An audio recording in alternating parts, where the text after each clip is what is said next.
Ezinbestekoa. Ezinbestekoa eta estrategikoa. Fakultate honetatik atera dira, laster izango dira, aterako da 25. belaunaldia euskeraz, zuzenbidea euskeraz ikasi duena. Bota kontuak zenbat jende atera den bakarrik hemendikan, ja, zuzenbidea euskeraz ikasitakoa. Horiek, administrazioan daude, bulegoetan daude, paitegietan daude, enpresetan daude. Baina jendeak ez daki, jurista euskaldunen kopuru hori dagoenik. Errolda hori egiten hasten garenean, ja bakarrik zenbaki. Horrek, segurazki, harritu ingo gaitu eta begiak zabalduko dizkigu.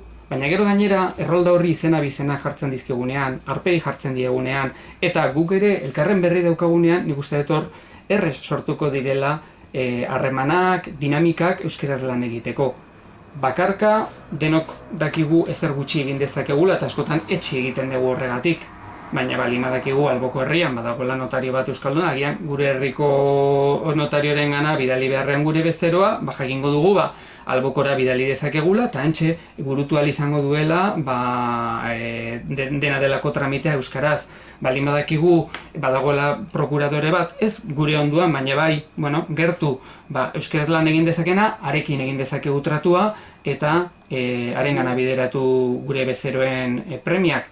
Baina askotan nik uste profesionalok ere ez dakigula zein daukagun gertu euskeraz lan egiteko prest.